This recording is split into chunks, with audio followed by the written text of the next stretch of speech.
Hi, I'm Tony Abou Ganim from the Modern Mixologist, and you're watching the FlairBar.com TV show.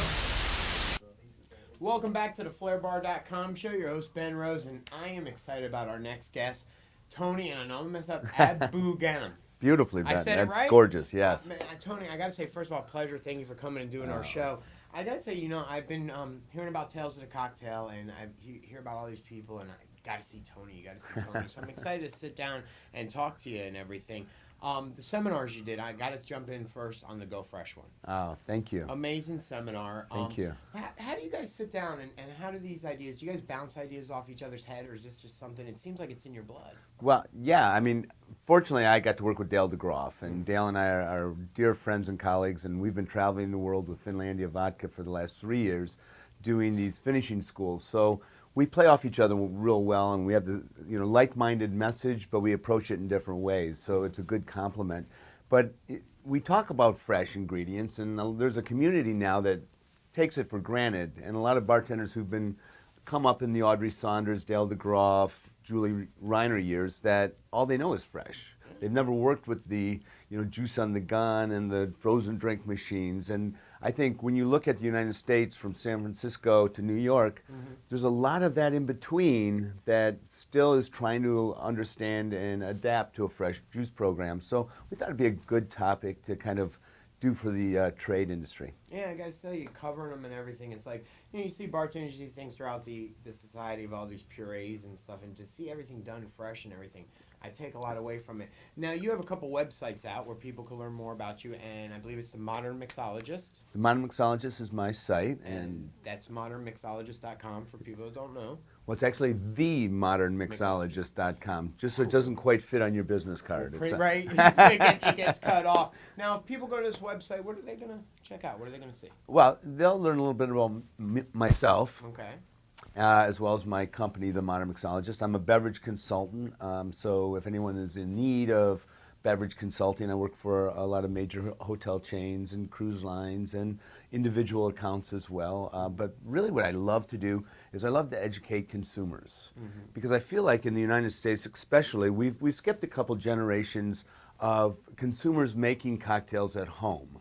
That there's some great art that only the high mighty priest, the barman, can possibly make drinks like the mojito or the sidecar, and it's really kind of a myth. And when I do these seminars for groups that are not necessarily bar people, people my age, late 20s, will come up to me, and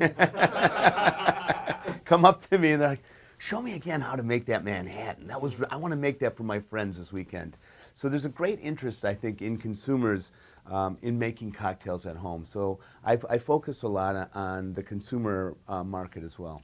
Now, call me wrong, I always ask the weird questions here at the FlairBar.com show, but I noticed that when you come to an event like Tales of the Cocktail, you got your bartenders, you got your chefs, and this kind of combines them together. Sometimes out in the world, chefs don't talk to bartenders, bartenders don't talk to chefs, but this is like bringing everybody together and working together.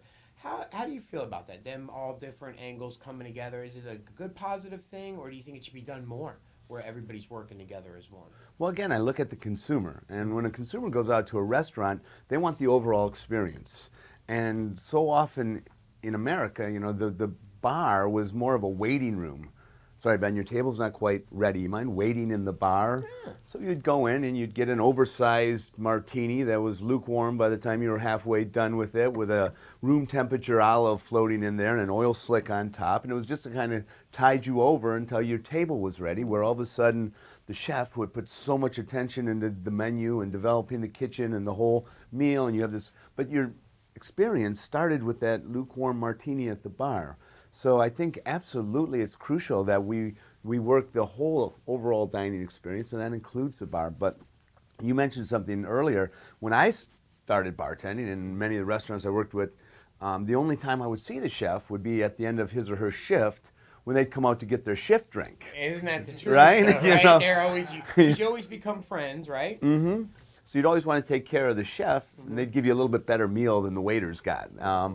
And now to see that synergy between the bar and the kitchen, sharing ingredients. And it makes sense, too, financially, because if you buy a crate of peaches, for instance, and the chef is making a peach cobbler for dessert, and maybe not going to use all the peaches. Why not share those with the bar and do a whiskey peach smash or something like that, and feature that as a drink as well, and utilize those fresh ingredients when they're in season. And overall, the customer's happy, and that's besides all that, that's the end thing. They even you say it's at the bar, it's even when they walk in the door. It's from start to finish, and if everybody works together. Now coming up, I believe you were telling me February. You got something new coming out, right? About that, talk to me about its book. I've got a new book that it's become the project. It's no longer a book. The project. Yes, when I publish it in February, it'll be almost 10 years since its inception, and it's gone on quite a journey, if you will. So this one book you've been concepting 10 years? Well, not on purpose. Not on purpose, things coming I didn't say, I'm going to take the next 10 years to write a book. So it's like a real anticipated book that's coming out. Well, I'd like to think so. It's the name of it? Do we have the name yet? Well, we have part of the name. Okay. Another 10. Hopefully it won't be another 10 It won't be years. another 10. It'll be February for sure, with or without a name. Okay, and people want to start tracking it, getting ready to order it. They keep going to the Modern Mixologist. The Modern Mixologist. And again, getting back to the consumer, this book is geared more to the consumer. Okay. More of a coffee table style book, not really rehashing 1,500 recipes that have been rehashed 1,500 times, but kind of my interpretation on classics and original things. And I think Mencken said there'll never again be a totally original cocktail, just variations on drinks that have come before, and I believe that. But more teaching people an understanding and giving them an appreciation for making a well-made drink, and including ingredients that are not difficult to reproduce or find, so that people will actually attempt to make the drinks and hopefully learn from that and create their own drink. And move right on. Now, there's something I want to tell you on a personal level, too, is that I got to go to your seminar. There's like a handful of you, Philip Duff, a couple of the other guys. I go Philip to your guys, who? Philip Duff. I've heard of that guy. You've yeah. heard of that I've name heard before? of him. Yes, I got to tell you that I go to your guys' seminars, and your presentations, and seminars, you think about what you're going. You guys are just so passionate in what you guys talk about, and it comes across in your seminars. And in fact, if we have a chance, I want to take a look at here's your Go Fresh seminar that we're going to take a look at.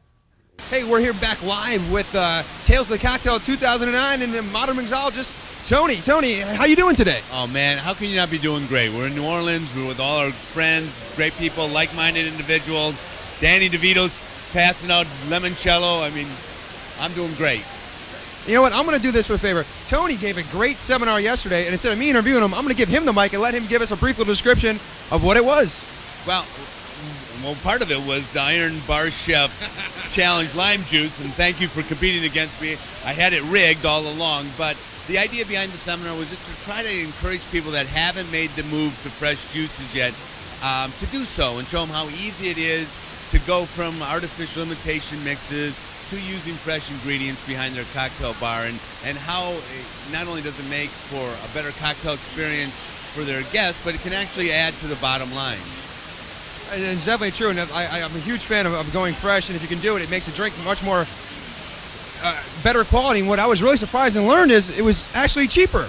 It can be cheaper, yeah, because you got to remember in big operations, you're buying limes by the case or lemons by the case, not by the individual fruit like you do at Safeway or Albertsons. So when you really break it down, and if you buy the right fruit and you prepare it the right way and you handle it the right way, it can actually be less expensive to use fresh than artificial mixes. And a lot of times when you do go fresh, you don't need to use as much as you do with one of the artificial mixes. So it's not for everybody, but I encourage everyone to try to go fresh and see if it works for your outlet and your customers.